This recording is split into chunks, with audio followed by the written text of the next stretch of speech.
Hello fam, welcome back to another vlog. So it's our 5th day here in Beijing, China and 8:15 na ng umaga ngayon. And today ay tayo po ay babiyahe na papuntang Shanghai. So alas 10 ang train natin fam. Sasakay tayo sa Beijing South Railway Station papuntang Shanghai. And yung sasakyan natin is a high-speed train dito sa China. So it will take us around 4 hours no to travel from here sa Beijing papunta sa Shanghai. So let's say goodbye to Beijing. Yan na sila mamang at papang.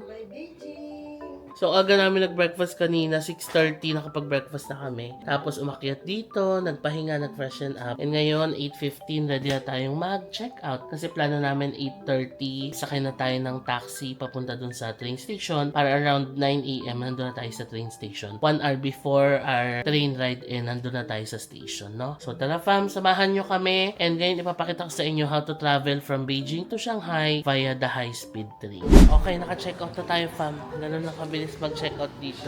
Let's say goodbye to Park Plaza, Beijing, Wangfujing. Ayun na sila mamang. Hello. Hi. So ito na yung luggage natin. Again fam, ito yung Samsonite luggage na binili natin. Maganda siya, kulay black, sobrang sturdy. Tapos ang daling iikot. Diba? Ayan o. So ang dali lang talaga niyang dalhin. Tignan niyo. Bilis lang iikot ng ganyan. Diba? Sobrang dali lang yan dalhin. So kung gusto nyo rin ito, diling ko siya sa baba. Nagbubook na ako ng DD to Beijing South Railway Station. So kung sasakay din kayo ng high-speed train, most likely fam, yung Beijing South Railway Station yung iti-take yung station dito sa Beijing. Tapos ang pinili kong station sa Shanghai is yung Shanghai Hongqiao or Hongqiao Station. Ngayon ilalagay ko dito sa screen kung paano yung step by step ng pag-book ng high-speed train using the Klook app. So punta lang kayo fam sa transport tapos trains and dito sa others iselect mo lang yung mainland China tapos ang piliin mo is yung China Railway High Speed Rail Ticket Shanghai to Suzhou, Nanjing, Hangzhou and Beijing. Yan, pag pinili mo yan, so departing from, syempre ilalagay mo South Beijing tapos destination is Shanghai Hongqiao or Hongqiao. Tapos yan, nalalagay mo ng details mo, name, passport, tapos mamimili na kayo ng preferred time. And then, after mo mabook yan, i-email na sa'yo yung ticket. Tapos yeah, that's it. Ganun lang kadali. So, para lang din tayong nagbobook ng Shinkansen sa Japan, di ba? Kung na-experience nyo na magbook ng Shinkansen sa Klook, ganun lang din dito sa China. No? Halika na fam, ito na yung ride natin going to the South Station. Nabook ko pala ito via the DD app. Na-share na natin yung DD app no, nung sa previous Shanghai trip natin. Let's go.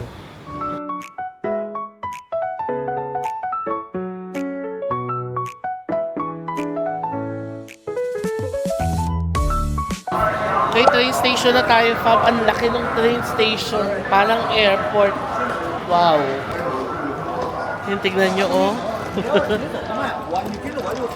Ito na fam, nakalagay naman dito yung mga trains. Ayun tayo oh, G7 to Shanghai Hongqiao. Departs at 10, gate 13 on time. Let's go. Ito na, nakapila na tayo fam for check-in. Gate number 13, 10 AM. Ang carriage kasi natin ay number 14. So tama lang tayo. Nagbubukas pala yung check-in counter nila 30 minutes before departure. So ayan, bukas na. Again, magsascan ulit tayo ng passport dito. Kasi yung passport natin naka-register na yon. Tapos yun ay magsaserve as ticket na.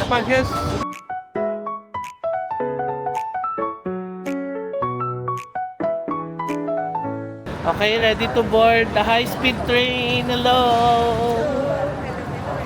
We're leaving Beijing.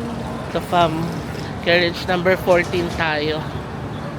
Ito na fam yung maleta natin. So same din sa Shinkansen. Dito sa high-speed train ng China, pwede rin maglagay ng mga maleta dito. Tapos may toilet din fam. Ayan, squat. Pero dito sa kabila, may toilet bowl naman. Tapos may lavatory. Malinis, no? And pwedeng kumuha ng water dispenser. So ito na yung mga seats. Dito tayo sa 17. Hello. Malapit na umalis fam. 9:50 na ng umaga ngayon. 10 AM ang alis natin. Yan, komportable naman sa pool. Makakatulog tayo nito. 4 hours and 20 minutes yung biyahe. Yan na, let's say goodbye to Beijing. Alam nyo fam, share ko lang pala yung globe ko. Biglang nawala ng signal. As in, sa isang iglap lang, naging no service, no signal. So biglang hindi na ako makareceive ng OTP.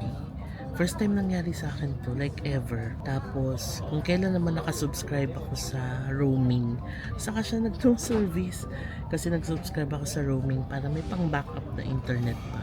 Aside sa eSIM, nag-subscribe ako sa roaming para kung maghihiwalay kami, kunyari magto-toilet or may ibang destination, at least pareho kaming may mga internet. Yung kinuha ko sa Globe is yung Roam China 899, 15 gig na internet na yun good for 10 days. Gumana siya on the first day. Tapos, on the second day kahapon, nawala ng signal. No service until now. Tapos, nag-search ako. Ang lumabas kasi sa search, mag-restart ng phone, yung network, piliin manually yung mga network, tapos itry ilipat yung SIM card. Lahat nagawa ko na to no avail.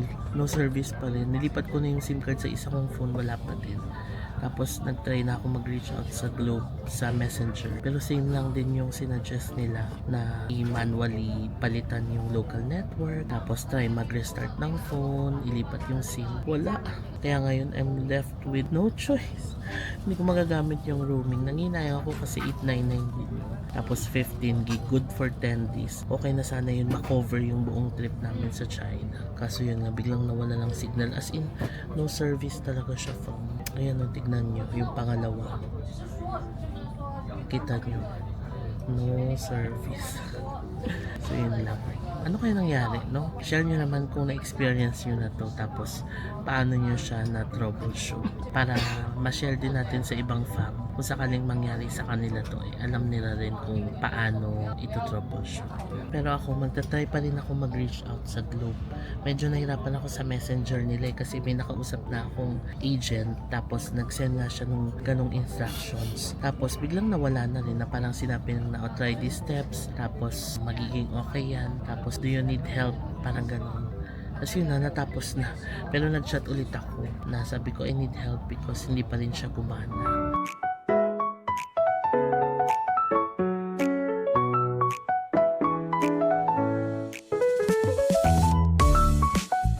Okay, on time. Saktong alas 10 umalis. Bye, Beijing!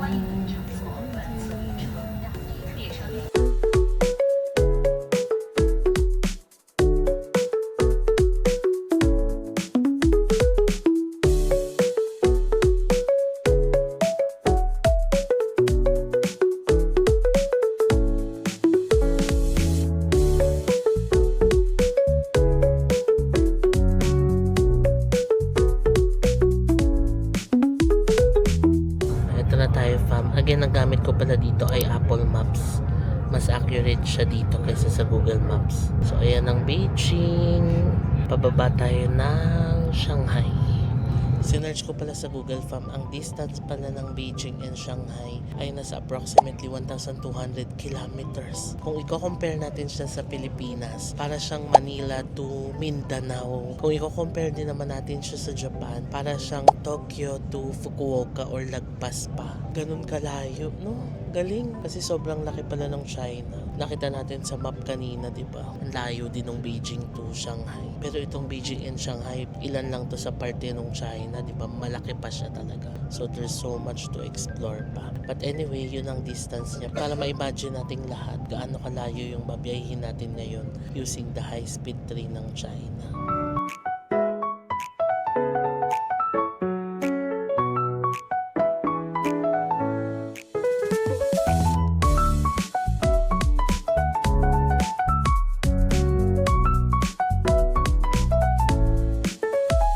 Order tayo ng food. May staff sila na may push card. Tapos pwedeng umorder ng food. Fish. I have rice, beef rice, chicken rice. Chicken rice. Chicken rice. But chicken rice I have only one. If you can eat pork rice, okay? It's delicious. Pork rice. Chicken rice. What courage is the coffee? What card? Coffee? Court? What number? I don't understand. One moment. What cart number is the coffee? Number 9. 9. Nine, yeah. Okay. Okay. Alipay. Thank you. Yan fam, nakabili tayo ng food. Chicken rice. Tapos dalawang drinks. For 50 RMB. So that's about 390 pesos. Ito siya fam. Rice. Gulay chicken. Tikman natin.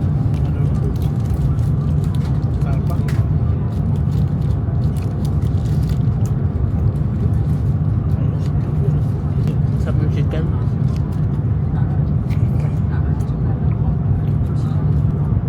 Tapos na tayo kumain pa masarap. Ngayon, puntahan natin yung cart number 9. Pakita ko sa inyo kasi nandun daw yung parang food cart nila. Like, puntahan natin ang cart number 9.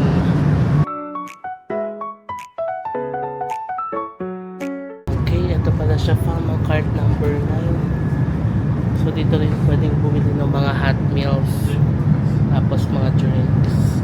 Meron din silang mga biscuits. Binibilan ko si Papang ng kape. Thank you. Lapit na tayo fam. Alauna na ng tanghali ngayon. So isa't kalahating oras na lang. Darating na tayo sa Shanghai. One thing that I'd like to share pala. Kanina pumunta tayo doon sa cart number 9. Doon sa may pantry area nila.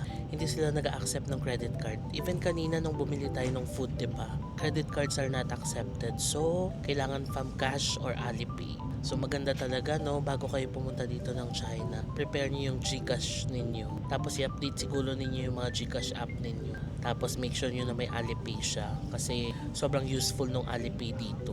Yun lang. Hindi tayo pwedeng mag-rely solely sa credit cards talaga. O, ito na sila, mamang. Kamusta ang train ride? Maganda ang train kasi puro palayan halos madadaanan. Si Papang. Super maganda takbo niya. Malumanay lang, hindi halata. Na sobrang bilis. Enjoy, naka-enjoy sumakay kasi you will feel really safe and sobrang chill lang nung hindi bumpy, dire-diretso. Tapos ang ganda ng tanawin.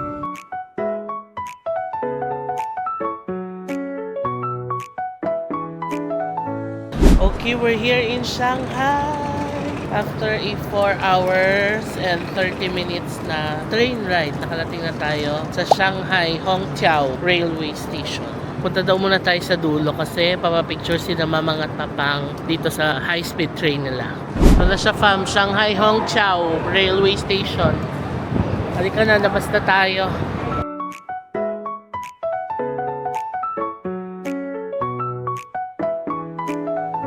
So dito ulit mukhang magpe-present tayo ng passport para makalabas.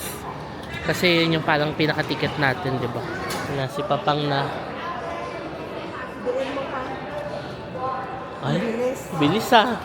So dito sa station fam, pwede kayong sumakay na rin ng metro, line 10 and line 2. Yung line 10, 'di ba? Diyan yung Patyantong Road, yung pinagsayan natin nung nakaraan. Pero tayo fam, magdi-DD na lang tayo ulit. Kasi again kasama natin ang parentals para mas relax sila. Kasi chinek ko sa DD, nasa around 50 RMB lang yung pamasahe mula dito. So that's about 350 pesos. Parang tagwa 100 plus lang kami each. So, let's ride the DD na lang para mas relax ang parentals natin. So, yun yung mga options. Grabe, ang laki ng station na to, fam. Parang mala airport na rin siya.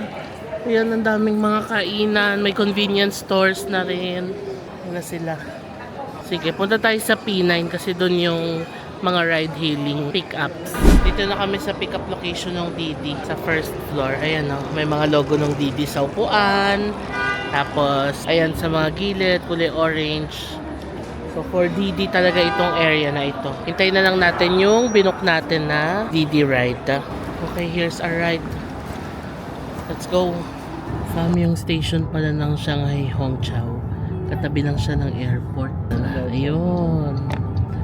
Ayan yung airport. Tas yung railway station sa kabila.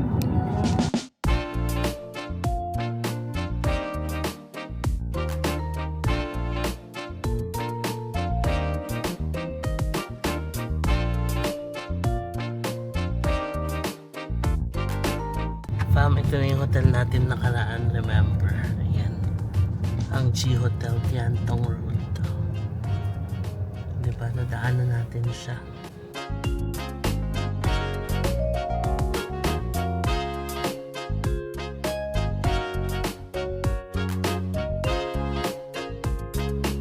Thank you.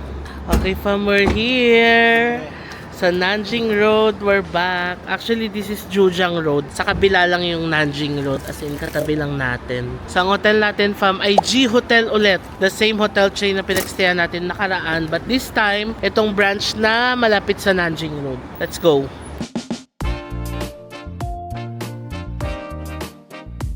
Here's our room na pala. Malapit lang sa elevator.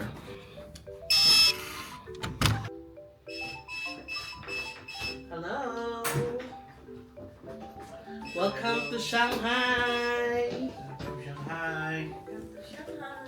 Ganda ng room natin, fam. So, yung design ng room nila parehas talaga dun sa unang G Hotel na napagstayan natin, no? So, meron tayong isang single bed dito, tapos isang queen size bed.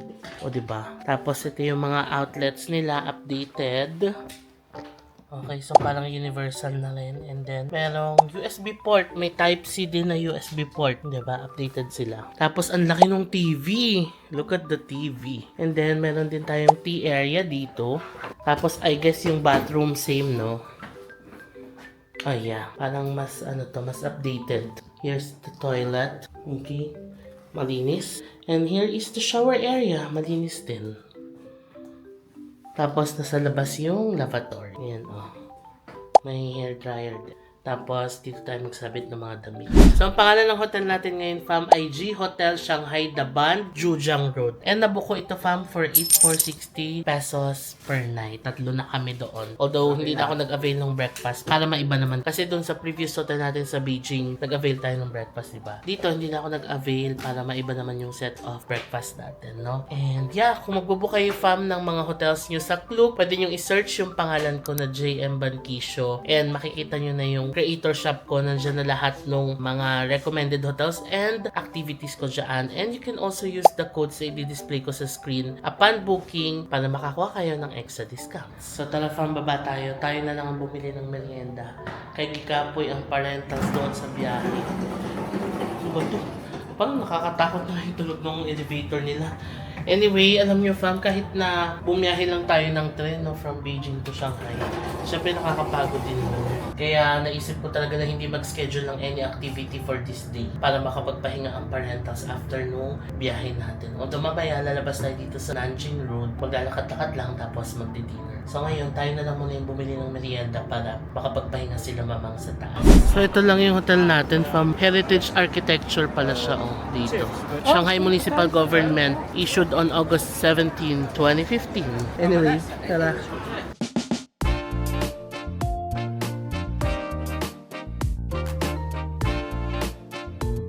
Oh, may kainan na malapit sa atin. Nakita ko na naman yung crab noodles. Sikat talaga yung dito, no?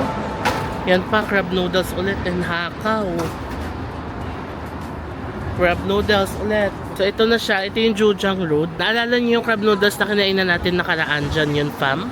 Tapos, yan yung Gap na binibila natin. Nandyan yung Uniqlo, Five Guys, tapos Pop Mart. So, ito na yung kanto ng Nanjing Road mismo. O, diba? Ang lapit lang ng hotel natin. Tapos dito, ang daming mga tindahan. Ano kayang merienda, no? Siguro Five Guys na lang bilhin nating merienda. Magugustuhan to nila, papang. Ito yung Five Guys, fam. First time ko lang makakatikim nito. Pero I heard a lot of good reviews about this restaurant. Masarap daw dito. So, order ako ng burger and fries. Tapos, try din natin yung milkshake nila. Yung milkshake nila, may combination. Pwede kang mag-combine ng vanilla, banana, peanut, kung anong gusto mo. Try natin. So, wait na lang natin yung order dito. O, diba? Ang bilis. Nakakamiss din mag-fast food after nung 5 days natin sa Beijing. Kasi experience natin sa Beijing, yung mga kinakainan natin, niluluto talaga nila, hintayin mo. Pero ito fast food, ang bilis. Although, medyo mahal pala yung Five Guys, no? Compute ko parang 700 pesos yung combo ng cheeseburger and fries. Parang halos kapresyuhan pala siya nung Shake Shack sa atin. Anyway, first time ko lang naman bumili. Now I know. Ngayon, balikan na natin ang ating parentals sa taas. Okay, merienda muna tayo, fam. Balikan ko kayo mamaya. Hello fam! So 6:45 na ng gabi. And tayo po ay nakalabas na ulit. Nagpahinga lang kanina dahil napagod ang parents sa biyahe. Pero now ready na ulit lumabas. Ngayon, maglalakad tayo dito sa Nanjing Road.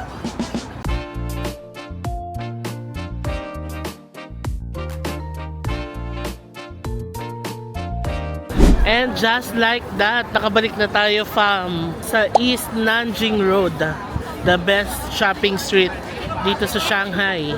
So time naman ni Mamang at Papang na maglibot-libot dito.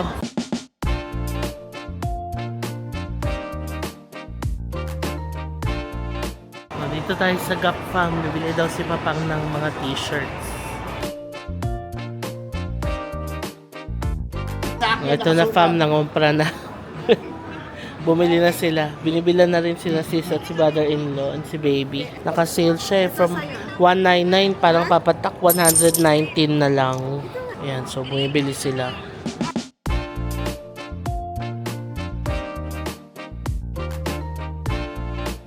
Tapos na tayo mamili from sa Gap. Ang laki ng discount, grabe. Parang in total nasa 1,200 RMB yung na-discount namin. Ganong kalaki yung sale nila. Tapos bukod pa doon, it's relatively cheaper na bumili dito kaysa bibili natin sa atin, di ba? Okay, next, si Mamang naman ang isi-shopping natin sa Uniqlo. Ayan siya. Oh. Ito na fam, tayo po ay naglalakad ng muli dito sa Nanjing Road. Dito sa Shanghai, hindi kagaya sa Beijing, ano na, mabilis na rin magdilim. Sa Beijing kasi gantong oras, 8 PM, padilim pa lang eh. Ayun na yung tren. Okay, balik na lang muna tayong hotel. Lapag muna natin ang ating isinaping doon sa hotel. Ayun na sila. Dami ng tao pa mo. O diba, nailagay na namin yung mga gamit sa taas. Yun ang perks ng pagsistay ng malapit sa Nanjing Road pala pa. Kapag bumili ka, pwede kang bumalik sa hotel. Balik mo lang. Andito na tayo sa Adidas. Alam niyo naman si Papang, paborito ang Adidas. Ayan. Nagsusukat siya ng sapatos.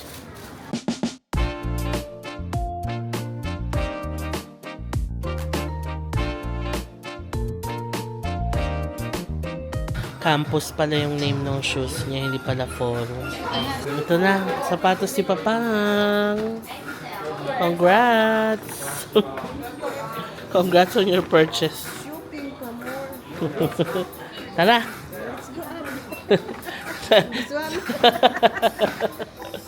Nakakatawa, nakikipag-usap si Papang dun sa staff sa Gap.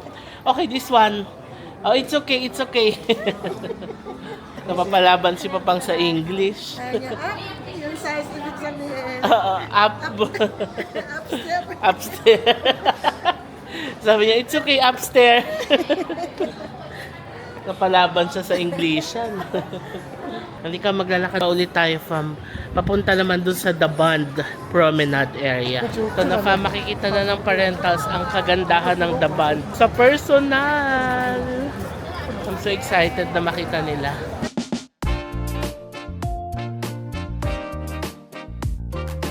Pamang cute din ng Jordan store dito. Nasa kanto siya. Tapos ang ganda ng building.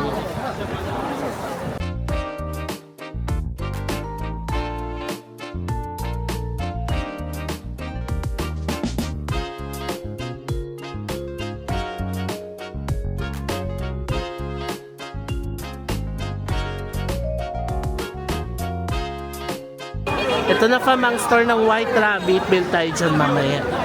Sabi ni Mamang, ito yung nasa vlog. Oh, napanood niyo yung vlog natin dito. Yan na, malapit na tayo sa labas. Lalapitan natin yung robot. Dito tayo kumain nung nakaraan fam, oh. Diyan. Shanghai, Guangxi. Oh, ito na yung robot. Picturean daw si Mamang. Dali, tabi ka. Hello. Pwede. Yeah. O yan. Smile.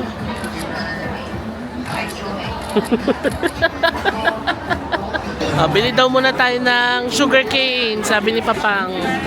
He wants sugar cane. Bili tayo sugar cane pero no card dito fam, so we're gonna use Alipay. Kaya sugar cane ni Papang. 25 RMB.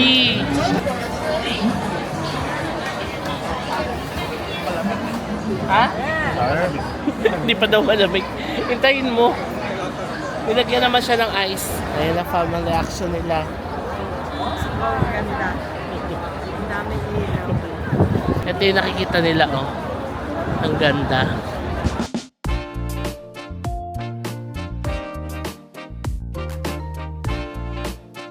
Ito na fam, nakita na ulit natin siya. Ang ganda, ang pinakamagandang skyline na nakita ko talaga is dito sa Shanghai. Kamusta? Ang ganda, super. Super ganda. Liwanag. Oh, na-amaze si Ang Mama. daming tao. Makikita na nila ang harbor view and ang buong skyline ng Shanghai. Mas maraming tao ngayon kaysa nung punta natin nung March. May holiday rin kasi dyan. Holiday kasi. Ang dami tao.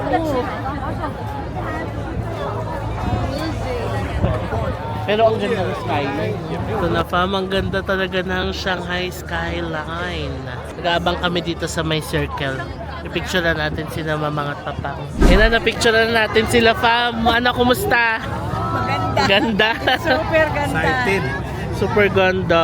Sana kung dumaan yan nung pag-picture mo. Oo. Ay, yung pagdaan ng cruise? Oo nga eh, sayang. Yan oh.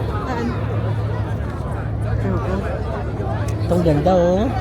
Ayaw nila magpa-picture sa isang photographer kasi maganda naman daw ako kumuha. Ang ganda! Wow! Tara, balik na ulit tayo. Lakad sa Nanjing Road. O diba, ang saya fam. Napakita na natin kina Mamang at Papang sa personal. Ang ganda ng Shanghai skyline. Yes, ang ganda talaga. Ayan, na-appreciate nila. Kasi ang ganda talaga. Hindi na rin ako nag-picture kasi may picture na tayo na nakalaan. Nag-focus ako sa pagiging photographer para sa ating parentals. Now, kain tayo fam. Hanap tayo ng mga kainan sa Nanjing Road. Tingnan nyo, mas maraming tao ngayon no, kaysa nung punta natin nung last week ng March to first week ng April.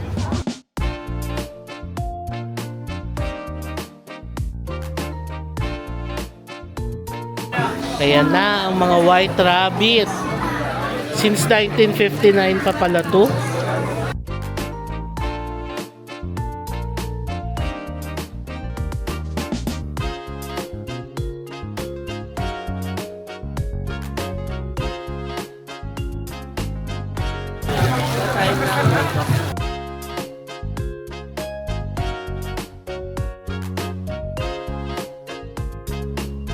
Nakabili na tayo ng White Rabbit fam for 146 RMB. Nakabalik na tayo dito sa hotel natin fam. And it's time to eat dinner. 10:05 na ng gabi dito sa Shanghai. And buhay na buhay pa po ang area. Ito, ang dami pang stores. Tabi tayo ma. Tara, pasok tayo fam. Dito tayo kakain. Sa baba lang ng hotel. Ayan lang yung hotel natin sa kanan oh. We can see the Pearl Tower from here. So dito tayo kasi nadaanan namin may hakaw sila. Ayan, nagkikrave tayo ng hakaw. So kain tayo dito. So hindi rin sila nag-English dito fam. Kaya ang ginawa natin, ituturo mo kung ano yung food na order mo. Okay naman, nuggets naman nila. So ngayon tayo natin yung order tapos Alipay daw ang payment dito.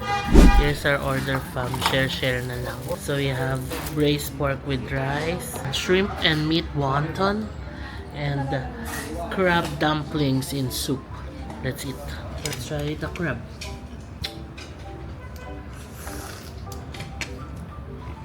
Ay, ang sarap. Manamis-namis.